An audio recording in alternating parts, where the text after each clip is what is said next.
Quero pregar nessa manhã sobre o assunto da imoralidade do não conhecimento de Deus.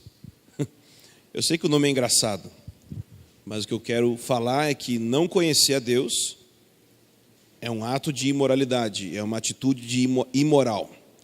E eu sei que isso pode parecer estranho, esse era meu objetivo, parecer estranho.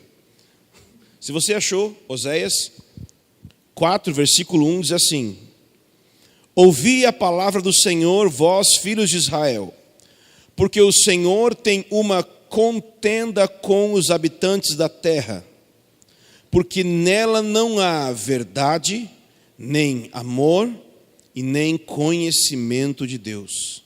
Vamos orar. Pai, eu peço nesse momento que o Senhor libere espírito de sabedoria e de revelação no pleno conhecimento do Senhor. Queremos ouvir o que o Teu Espírito está comunicando a nós nessa manhã, por isso pedimos ouvidos para ouvir, coração, Senhor, ensinável para perceber o que o Senhor está liberando agora, em nome de Jesus. Amém. Então essa passagem de Oséias fala que o Senhor tem uma contenda. Ouvi a palavra do Senhor, vós, filhos de Israel, porque o Senhor tem uma contenda com os habitantes da terra. Deus tem uma contenda com os habitantes da terra. Contenda no sentido que Deus está contrário, Deus está contra, Deus tem um problema com os habitantes da terra. Ou seja, Deus tem um problema com todo mundo. Quando você é uma pessoa importante, às vezes você tem problema com muita gente, como Deus, né? Deus, no caso, é a pessoa mais importante do universo. Deus tem uma contenda. Quando você tem uma contenda, uma briga com alguém, por que você tem uma briga? Basicamente porque você acha que a outra pessoa que você tem uma contenda está errada no que ela está fazendo. Mesmo que às vezes a gente, por arrogância, sabe que está errado e briga só para vencer, né?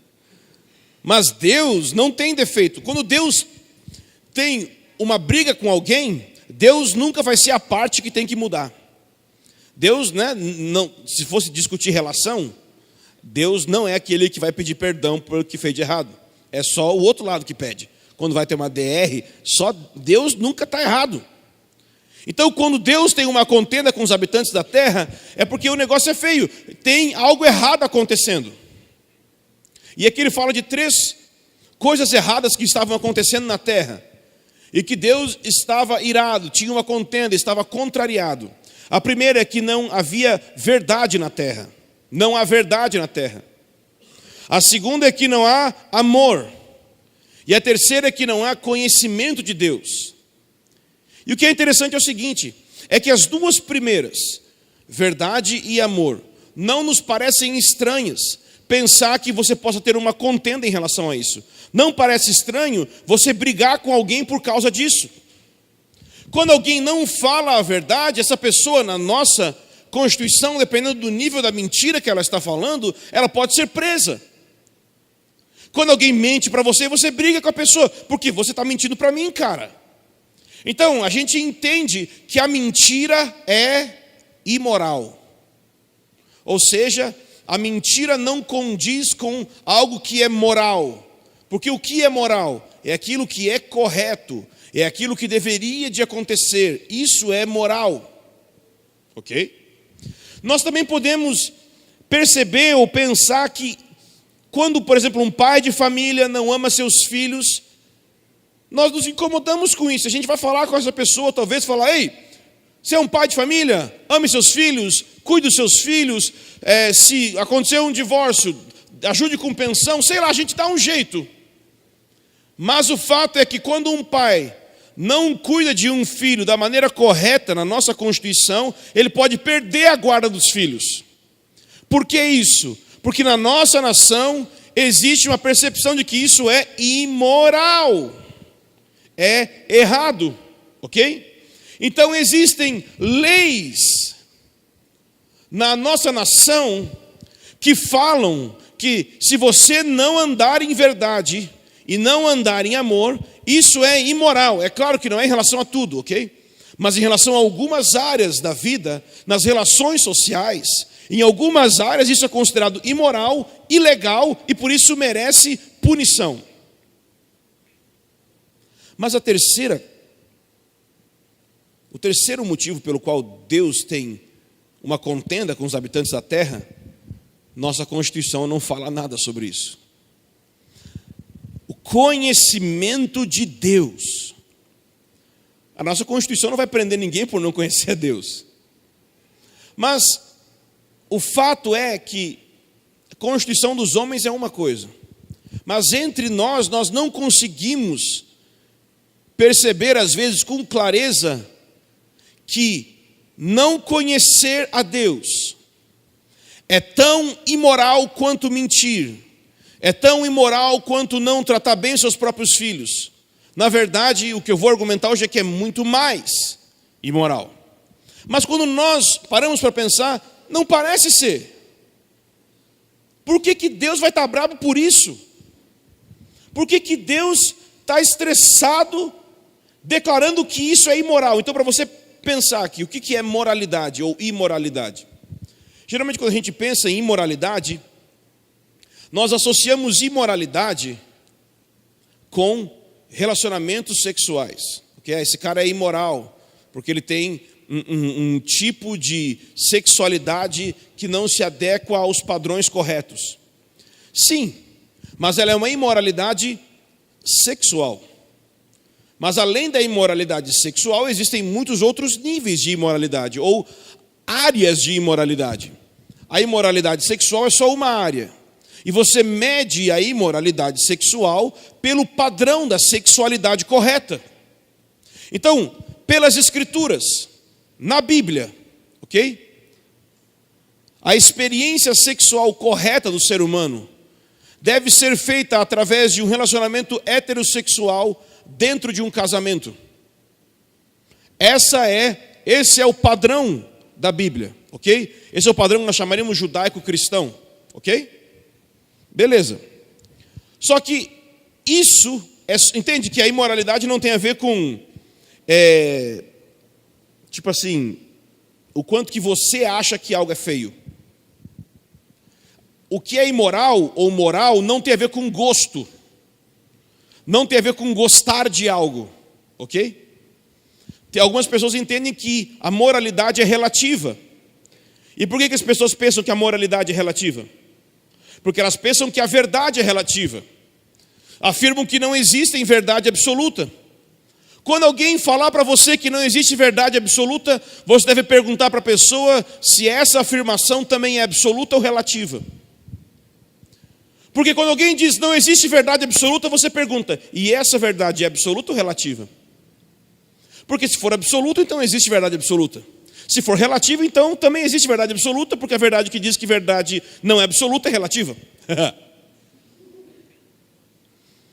E todas as vezes que alguém quer falar que a verdade não é absoluta, ou seja, não existe um padrão claro e objetivo para você perceber aquilo que é verdade, o objetivo disso é desembocar em outra afirmação que não existe moralidade absoluta. Os padrões morais são relativos às experiências individuais. Você tem a sua moralidade e eu tenho a minha. Então o que pode ser certo para você, pode não ser certo para mim, cada um na sua. A questão é a seguinte, isso é uma mentira. Por quê? Porque a estrutura do real, a realidade, a vida na prática, prova que não é assim. Se cada um vive a moralidade como quiser, e se não existe um padrão absoluto de medir o que é certo e o que é errado, eu poderia, quem sabe, matar você e seus familiares. Porque você não pode julgar dizendo que assassinato é errado. Porque na minha percepção não é errado. Na hora que eu fizer isso, você vai querer se proteger. Só que esse seu senso de proteção, esse seu instinto, ele é um dos fundamentos para criar essa moralidade. Porque nós valorizamos a vida. Como a vida é um valor absoluto para nós, nós estabelecemos um padrão de comportamento que a vida deve ser preservada. Só que algumas pessoas querem quebrar com isso, por exemplo, aprovando o aborto. Ok? Ninguém aprovaria dar um tiro na cara da mãe que aborta, mas querem estabelecer uma lei que aprova o aborto. Entendeu? Entendeu a situação? Estão relativizando. Então, só que na prática não consegue. Na prática não dá. Quando você chega na hora do vamos ver, todo mundo vai dizer, isso é errado. Como isso é errado? De onde você tirou esse padrão de certo e errado? Eu vou te falar de onde ele tirou. A Bíblia diz que Deus colocou algo dentro de nós chamado consciência. E o que é a consciência? A consciência é como que uma lei dentro de nós, que nos acusa e nos defende daquilo que é certo e daquilo que é errado. Deus colocou uma consciência em você. E eu sei que muitas pessoas tentam abafar a voz da consciência em relação ao que é certo e o que é errado. Mas tem uma voz aí. Tem algo dizendo o que é certo e tem algo dizendo o que é errado. Ok? Só que quando a gente pensa em certo e errado, a gente pode pensar quase sempre em termos das nossas relações uns com os outros. Eu não matei ninguém, eu não roubei ninguém, eu não fiz mal para ninguém. Então a gente pensa que o mal ou a imoralidade, ela está só no campo das relações um ser humano com o outro. Mas o maior ato de imoralidade é estar separado do bem supremo. Porque o mal é apenas um se levantar contra o bem, o distorcer o bem. Mas o bem que nós fazemos uns para os outros, ele é muito pequeno, comparado com quem Deus é, comparado com a grandeza da bondade de Deus. Deus é o bem supremo. Então, você consegue, vou te dar um exemplo bem simples. A realidade, o lugar onde nós vivemos, tá? Chama realidade. Não sei se você sabe que você está aqui, você existe, tudo bom? Bom dia, você está aqui. Se você achar que você não está aqui, eu vou te desafiar, tá? Eu vou dar um tapão na cara do não está aqui, vamos ver se você não vai estar aqui. Você está aqui, você existe, você é real. Creia você ou não, você está aqui. Isso chama realidade.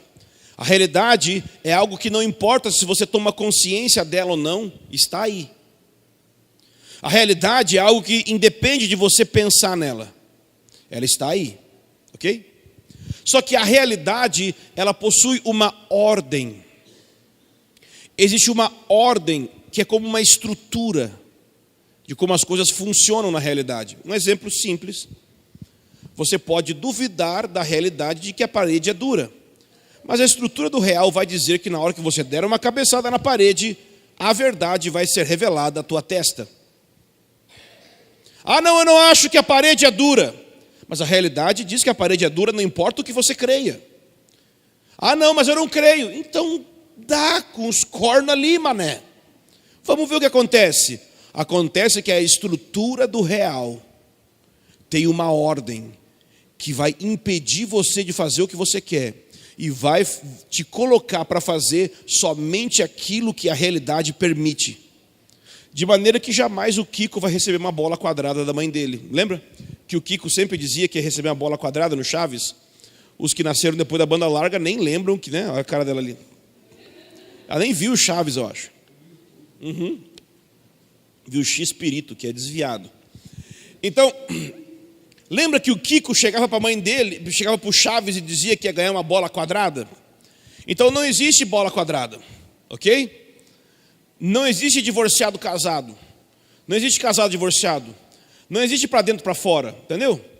Não existe uma cadeira mesa, não existe. Isso é uma coisa ou outra, beleza? Conseguiu entender? Simples, né? É a estrutura do real, ok?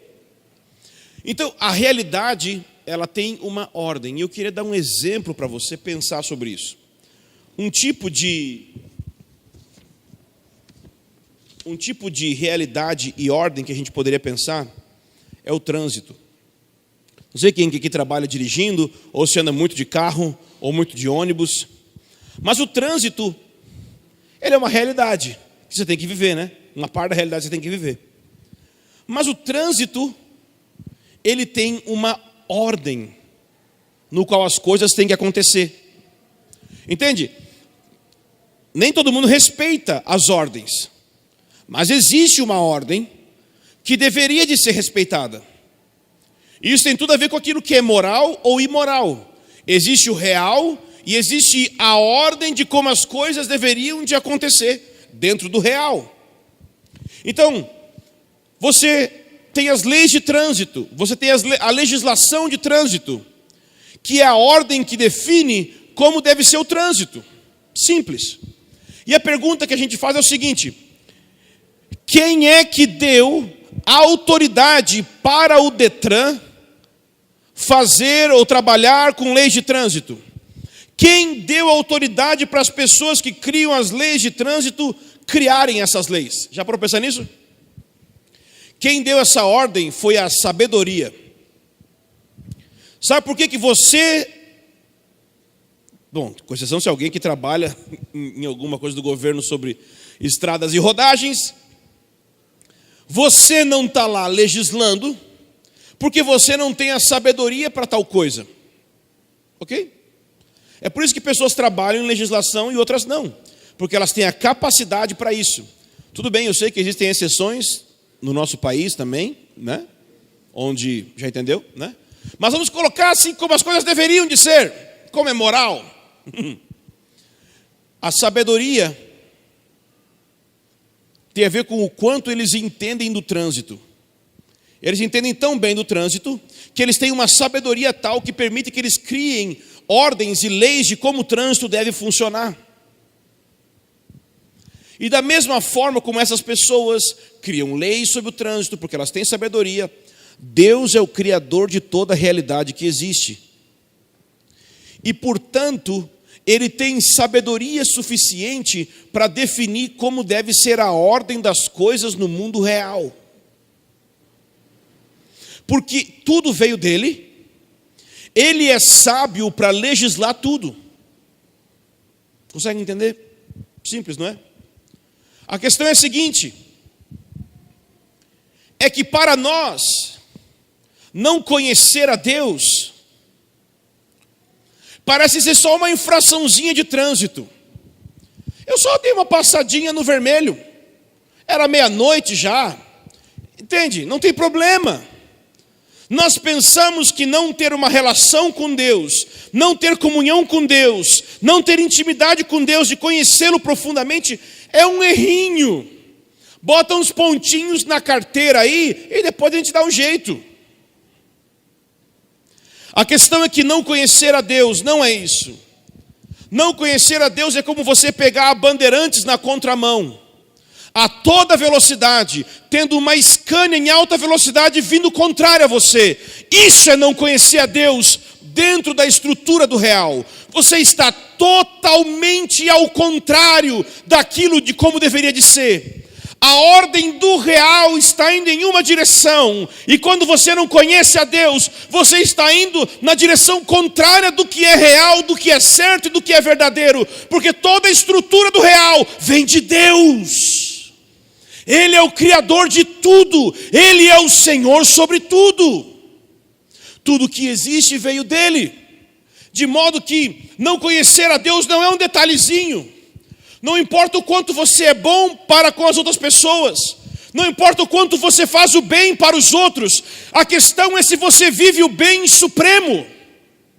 Porque toda boa dádiva, todo dom perfeito vem do Pai, vem de Deus. Qualquer coisa bela, qualquer coisa verdadeira, qualquer coisa bonita, vem de Deus. E se existe alguma beleza, alguma coisa que você absorve disso na sua vida, é porque Ele é a fonte. Você não é a fonte, Deus é a fonte de tudo. Porque dele, por meio dele e para ele são todas as coisas. Tudo foi criado por ele, tudo foi criado com o propósito de glorificar ele. Os céus revelam a glória de Deus e o firmamento revelam as obras das suas mãos. Deus criou as galáxias e o universo para mostrar o quanto ele é grande, o quanto ele é poderoso, o quanto ele é glorioso. Ele é a fonte. E não conhecê-lo é não conhecer a origem. E não conhecê-lo é não ter fundamento, é construir uma casa sobre a areia. Quando a realidade chegar, a casa cai. Conhecer Deus é o fundamento para você não ser louco. Porque o que é um louco? É alguém que, não conhecendo a realidade, começa a infligir sobre si mesmo problemas, machucados. Ele vai se ferir e vai ferir os outros. E por isso se interna uma pessoa assim. Esse é você andando a 200 km por hora na contramão na Bandeirantes. E tem uma Scania vindo para bater de frente com você. Essa Scania chama-se ira de Deus. Deus é tão grande, Deus é tão glorioso, e Ele não vai parar o caminho. Você vai ser esmagado. Você vai ser esmagado por essa Scania, porque Ele é grande, porque Ele é a origem, porque Ele é o fundamento, tudo vem dEle, ninguém vai escapar dEle. Um dia todos os seres humanos, bons e maus, todos os seres humanos que fizeram o bem na história, e aqueles que viveram só um segundo e morreram na maternidade, todos vão estar diante de Deus no seu trono. Todos vão estar diante de Deus no seu trono. Toda a humanidade vai comparecer diante de Deus no seu trono. Homens que viveram na época de Noé e de Enoque com 900 anos, e crianças que foram abortadas no ventre sem nunca ter nascido, todos vão comparecer perante o trono de Deus. Todos. E todos vão ter que prestar contas da sua vida. A Escritura usa uma linguagem dizendo que livros vão se abrir. Apocalipse 20 fala sobre isso. Livros vão se abrir. E o que contém nesses livros? Sua vida. Deus te criou, e um dia você vai ter que prestar contas da sua vida para Deus. E essa é a Scania que está chegando. Você pode não crer na Scania. Você pode não crer que existe uma ordem para a qual os carros devem andar na Bandeirantes, mas a realidade vai te encontrar. Você vai se encontrar, ela está vindo. Jesus está voltando e isso está sendo acelerado cada vez mais. Mas se Jesus não volta logo, você morre logo. E seja pela via da volta de Jesus ou pela via da sua própria morte, você vai estar diante de Deus. Todos nós devemos comparecer perante o tribunal de Cristo, disse o apóstolo Paulo. Essa é a realidade. Mas sabe o que me impressiona? Não sei se você... 94, não sei se você já viu esse filme, mas o Ken Reeves fez um filme junto com a Sandra Bullock, chama Velocidade Máxima, Speed, Velocidade, até tem o 2 já. E o que acontece na dinâmica do filme é que a Sandra Bullock está dirigindo um ônibus. A Sandra Bullock está dirigindo um ônibus e ela não pode diminuir e chegar numa velocidade específica, senão tem uma bomba dentro do ônibus e vai explodir o ônibus. E eu dei uma olhadinha numa cena desse filme ontem, que é qual? Bem no início do filme, o Keanu Reeves vem num carro acelerando e pula para dentro do caminhão, né? E aí toda a história de como vai salvar ela e tudo mais, né? Nada de spoiler, né? Mas gente, você sabe, na hora dos Estados Unidos tudo vai dar certo no fim. A questão é a seguinte, querido. A Bíblia nos fala sobre o Evangelho de Jesus. E se você estivesse então na Bandeirantes a 1000 por hora, na contramão para bater numa Scania, a Bíblia nos diz que Jesus entrou na contramão junto com você, invadiu o seu carro, tirou para você para fora do carro, salvou você e Ele mesmo bateu de frente com a Scania e foi esmagado com a ira de Deus que você merecia. Jesus entrou nesse seu caminho torto que você merecia ser esmagado com os seus erros, e Ele mesmo foi esmagado com os teus erros para que você não fosse esmagado. Esse é o Evangelho. Jesus entrou na nossa circunstância de ignorância de Deus. Jesus era aquele que Ele mesmo conhecia a Deus e era o próprio conhecimento de Deus, pleno e total. E Ele foi crucificado, porque quando Jesus foi crucificado, o que nós estávamos dizendo como humanidade? Nós não queremos conhecer a Deus. Mas quando Ele foi esmagado, quando Ele morreu, ou seja, quando Ele sofreu aquilo que você deveria de sofrer, por não estar andando de acordo com a realidade, Ele liberou você de ser destruído, Ele liberou você de ser esmagado. Esse é o Evangelho. Jesus recebeu o que você deveria de receber pela sua desobediência. Mesmo Ele não tendo pecado, Deus fez de Jesus um sacrifício pelo nosso pecado, para que assim nós não fôssemos destruídos e pudéssemos ter um relacionamento correto com Deus. Se você é um cristão, significa que você já sabia disso. Se você é um cristão, significa que você sabe que Deus te tirou do carro, te botou para fora, entrou no carro, bateu com o carro e ressuscitou. A morte e o acidente não pôde conter ele morto na rodovia. Ele levantou novinho, porque ele é mais forte que o trânsito e a lei de trânsito, porque ele criou tudo isso. Jesus ressuscitou. A ira de Deus é tão grande que na cruz Jesus disse: Deus meu, por que me desamparaste? Ou seja, ele sentiu separação de Deus, que é o que você deveria de sentir por causa dos teus pecados. Mas Jesus foi separado de Deus para que você nunca mais seja separado de Deus pelos teus pecados. A questão é que se você é cristão, você sabe disso. Mas sabe qual que é a loucura? É que tem cristão que mesmo tendo sido livre do acidente, ainda quer andar na contramão.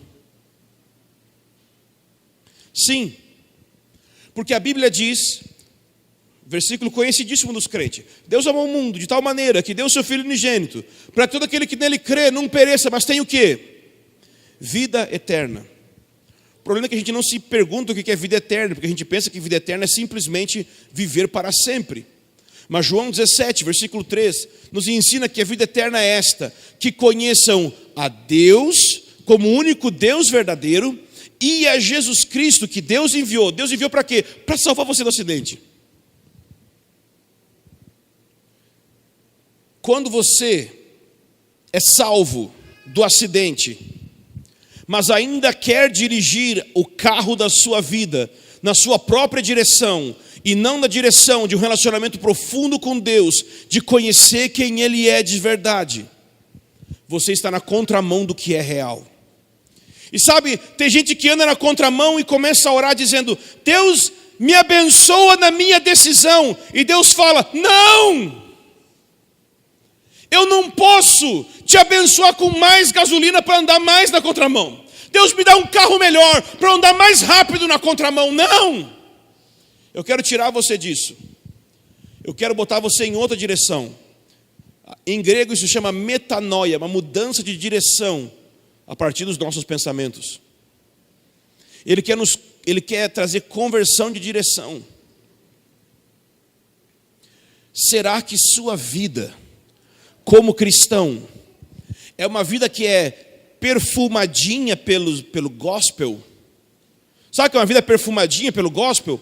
É que no fim das contas você é um cadáver pútrefo, fedido, sem Deus, sem nada, mas você canta música evangélica.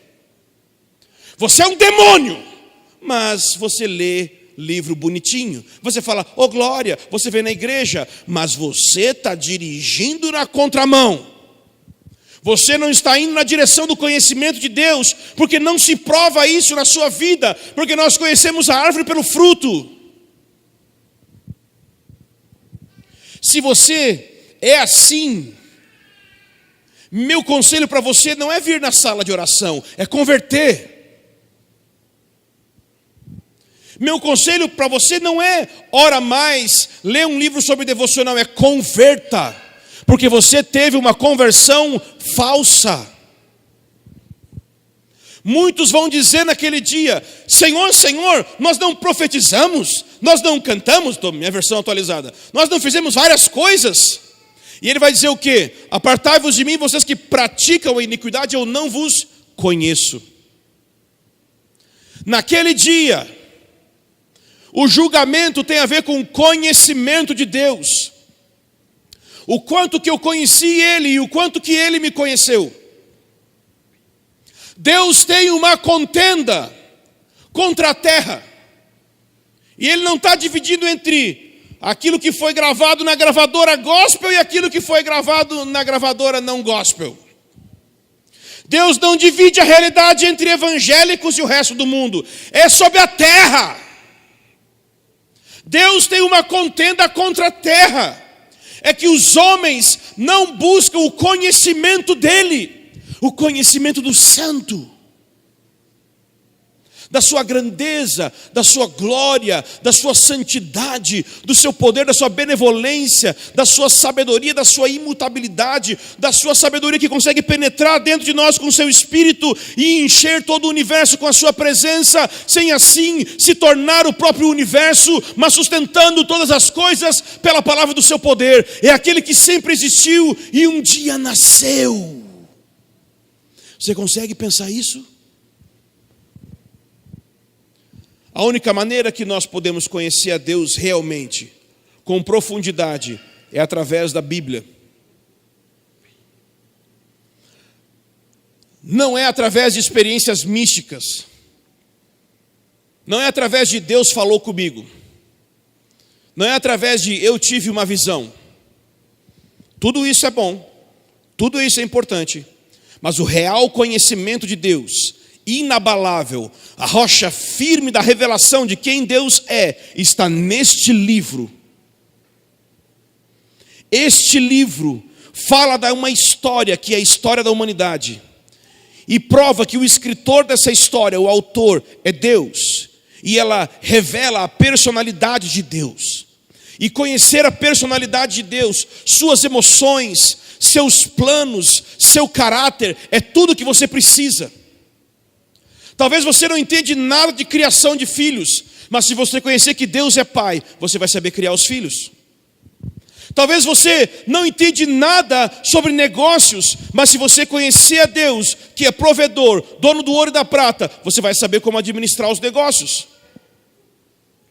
Talvez você tenha problemas em várias áreas da sua vida e gostaria de ter uma pregação que falasse sobre os problemas da sua vida, mas no fim das contas, teu problema é Deus. Não importa como você queira solucionar isso, não tem solução. Deus é o problema fundamental de todo ser humano, seja ele um pastor, seja ele qualquer pessoa, nosso problema é Deus. O quanto nós o conhecemos de fato e o quanto nós criamos um Deus de acordo com nossa própria vontade. Será que o Deus que eu adoro é o Deus que está nesse livro que Deus escreveu? Ou é o Deus que eu inventei na minha mente? Sabe o que é idolatria? Tem gente que fala contra os irmãos católicos, dizendo assim: os irmãos católicos adoram imagens. Não, nem chama de irmão, né? Chamar de irmão para evangélico já vai ser uma morte já, né?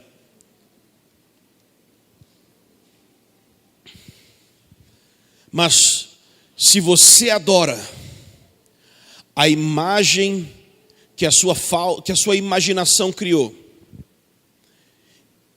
e ela não é a imagem revelada na Bíblia, você está adorando ídolos que sua própria mente construiu. E logo você é um idólatra também. Será que você conhece a Deus de fato? Ou será que você ouviu historinhas sobre Deus? Será que você conhece a pessoa dele de fato? Ou você conhece a religião cristã apenas? O externo, a embalagem, o de fora? Será que você conhece o conteúdo mesmo, factual, a realidade do qual nós estamos nos referindo? Não porque você teve uma visão, não porque um dia você viu um milagre, porque pessoas vão ver milagres e vão até estar juntos em lugares operando milagres e vão para o inferno. Você pode profetizar e ir para o inferno. A única rocha inabalável que nós temos é Jesus Cristo. E a nossa relação com Deus por meio dele. Todas as vezes que nós lemos a Bíblia, o Espírito Santo pode soprar no nosso coração, tocar no nosso coração e revelar quem Deus é.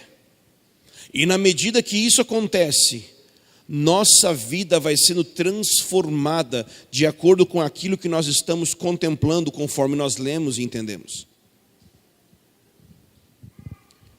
Então eu só tenho uma mensagem para você hoje. Você precisa, em primeiro lugar, deixar Jesus tirar você desse carro em alta velocidade contra essa Scania da ira de Deus.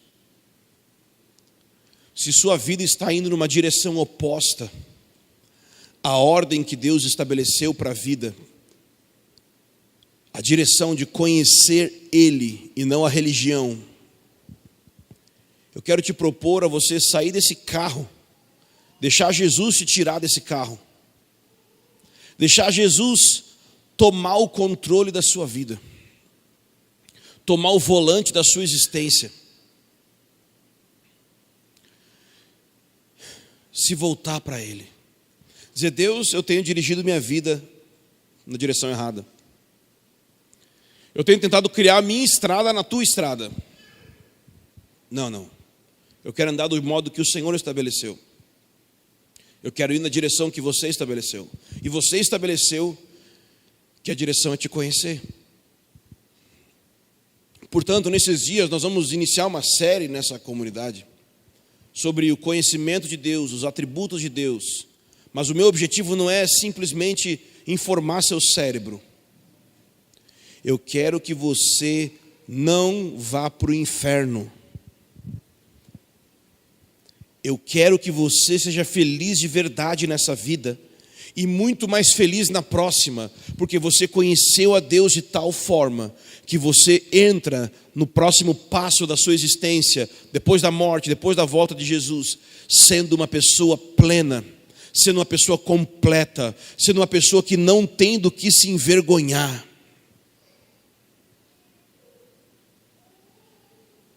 Então, se você não é um cristão, se você nunca creu no Evangelho de fato, apesar de ter participado talvez das reuniões de igreja, nessa manhã eu estou apelando para você, eu estou pedindo para você: abandona a sua própria direção da sua vida, abraça a direção de Deus, a maneira que Deus define as coisas. Você precisa arrepender dos seus pecados. Você precisa, de verdade, entender que o que você está fazendo e como você está vivendo é errado. Eu quero muito que você sinta tristeza por causa dos teus caminhos errados. Quem dera Deus te concedesse uma tristeza para você chorar o seu pecado e não ser esmagado depois por causa disso.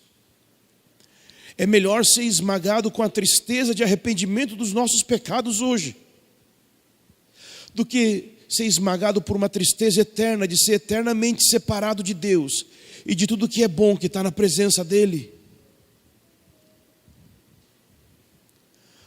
Por favor, abandona teus pecados.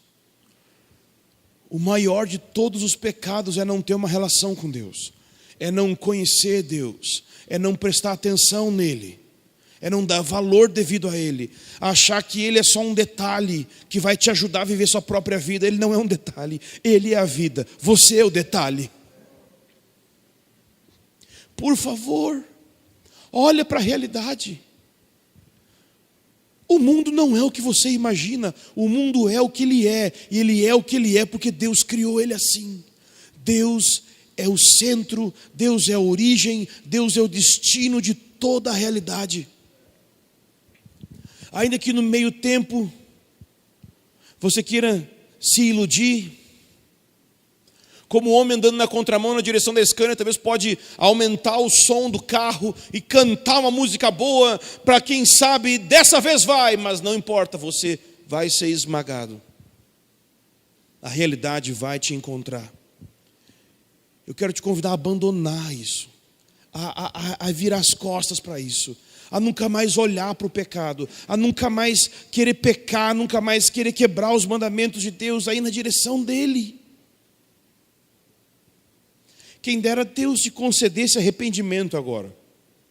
Quem dera Deus te desse um coração para crer agora. Quem dera Deus te desse verdadeira tristeza, segundo Ele, que produz arrependimento para a vida, para você estar vivo, para você entender o que é bom, o que é belo diante de Deus. E se você é um cristão, se você já nasceu de novo, mas você está vivendo uma vida devagar, mas na contramão, dá na mesma. Você está só desacelerado comparando com os outros. Talvez você fala menos palavrão. Talvez você não ouve as mesmas músicas que os outros, mas você está na contramão. Ou seja, você conheceu a Deus, foi salvo, e mesmo assim você decide se levantar e ir na direção contrária. Paulo nos exorta em Efésios, a uma vez que nós estamos em Cristo, não mais vivemos como os gentios na futilidade dos seus pensamentos. Será que a maneira que você pensa é fútil, é inútil? O que significa isso? Significa um modo de pensar que não é afetado com o peso da eternidade, com o peso do fato que sua alma vai viver para sempre, você vai viver para sempre, nunca vai existir um momento que você vai deixar de existir. Você precisa ser inundado com o conhecimento de Deus. Não tem a ver com o ministério, não tem a ver com os seus dons, não tem a ver com os teus sonhos, é tudo sobre Ele. Entende? Deus é o assunto do universo, não você. Deus é o assunto de tudo, não você. Eu queria muito que essa igreja convertesse, que nós virássemos as costas para o nosso ministério, para a nossa vida, do nosso chamado, e voltássemos para Ele. Ele é o mais importante. Que nós pudéssemos virar as costas para a nossa opinião, virar as costas para o que eu acho que é bom, virar as costas para tudo que eu quero, e eu me voltasse para a grandeza do valor de Cristo, e eu deixasse que o valor insuperável de Jesus penetrasse no meu coração como uma tatuagem na minha alma, e nunca mais fosse mudado, que indelevelmente o meu ser fosse afetado com a realidade de que Deus é aquele que tem supremo valor nesse mundo. E não essa igreja, e não esse ministério, e não a sua família, e não o dinheiro. Deus! Ele é o sentido último de toda a realidade. Ele é o alvo de tudo. Ele é o bem supremo. Mesmo tendo uma vida cheia de dificuldades, aqueles que conheceram a Deus de verdade foram os mais felizes nessa terra. Mas mesmo tendo uma vida de regalias, aqueles que não conheceram a Deus foram os mais miseráveis da nossa geração e das gerações passadas. Olhe para as pessoas mais ricas da nossa geração e veja a quantidade de remédios que elas tomam para conseguir ter paz, a quantidade de álcool que elas precisam tomar para ter paz.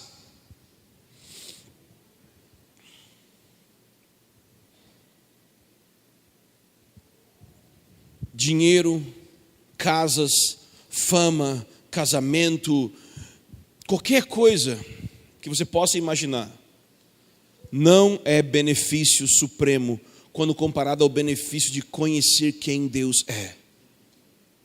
porque esse conhecimento dura para sempre e constrói solidez para que por toda a eternidade você seja feliz na presença dele. E esse é o meu convite hoje.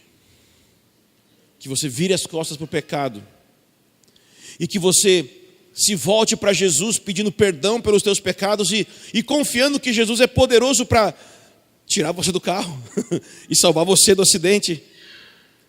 Sabe quando alguém está se afogando, uma das melhores coisas que a gente faz para salvar alguém de afogamento, quem sabe o que é? Dar um soco na cara, no nariz e fazer desmaiar. Jesus não está pedindo sua ajuda. Seu afogamento não é que ele está mandando uma cordinha para você e você vai estender a mãozinha para pegar na cordinha. Não, querido. Você é tão ruim que você tacou fogo na corda, de tão mal que você é. Mas Jesus está chegando para socar a sua nareba nessa manhã. Deixa ele te nocautear para o seu bem. Para de resistir. A cirurgia é melhor sem você se debater. Sem você. Para de correr. Se entrega a ele. O caminho dele, o jeito dele é conhecimento de Deus acima de qualquer outra coisa. Esse é o nosso alvo.